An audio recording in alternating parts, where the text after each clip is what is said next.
আসসালামু আলাইকুম।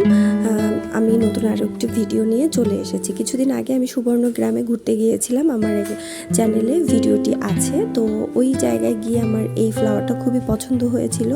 তো আসার সময় আমি কর্তৃপক্ষের কাছ থেকে অনুমতি নিয়ে এই গাছ দুইটি নিয়ে আসি এবং আমার ঢাকার বাসায় গাছটা কিছুদিন রাখি পানি দিয়ে। তারপরে আমার হোম টাউনে আমার নিজের বাড়িতে গাছটা নিয়ে আসি। আসার পরে দেখেন খুব সুন্দরভাবে আমার যেই বাসার কালার করা হয়েছিল সেই বালতি, অনেকগুলো বালতি ছিল, তার মধ্যে একটা বালতি আমি একটু কালার করি, যেহেতু আমার পছন্দের একটা গাছ, এটা লাগাবো দেখে একটু ফ্লাওয়ার পেইন্ট করি। তো খুব সিম্পলভাবে ফ্লাওয়ারটা পেইন্ট করি। এখানে রেড এবং ইয়েলো ফ্লাওয়ারগুলো আমি পেইন্ট করি। তো আমার কাছে খুবই ভালো লেগেছিল।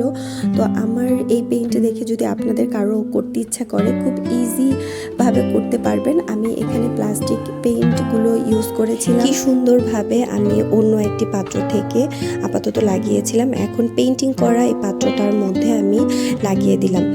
তো আমি কিছুটা পাথর বালি দিয়েছি, যে আমাদের ছাদ ঢালাই দেওয়ার সময় কিছু বালি ছিল। তো এইটা মাটির পাত্র, মালসা বা হাতন আমাদের অঞ্চলে বলে, এটা লাগিয়েছিলাম।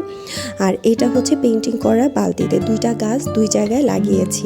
তো দুইটা গাছের কোনোটার পাত্রেই নিচে ফুটো করা না, দেখেন পানি জমে থাকে, কত সুন্দরভাবে গাছটি লাগছে। এবং আমি আবারও পাথর বালি দিয়ে দিচ্ছি, কারণ পানিটা ঘোলা হবে না, তো স্টোন সাজালে অনেক সুন্দর লাগবে।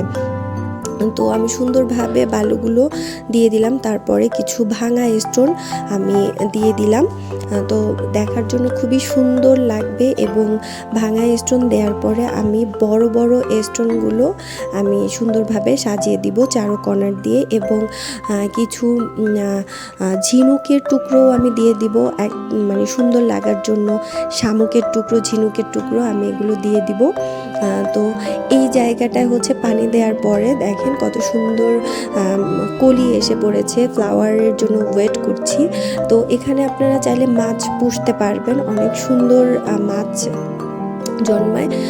তো আপনার মাঝে মধ্যে পানিটা চেঞ্জ করতে হবে। দেখেন কত সুন্দর ফ্লাওয়ার এসেছে এবং শামুক, ঝিনুক কত সুন্দর দেখা যাচ্ছে, পানিটা কত স্বচ্ছ। মাঝে মধ্যে পানিটা চেঞ্জ করতে হবে। আমার কিছু ছবি শেয়ার করলাম। ধন্যবাদ। আসসালামু আলাইকুম।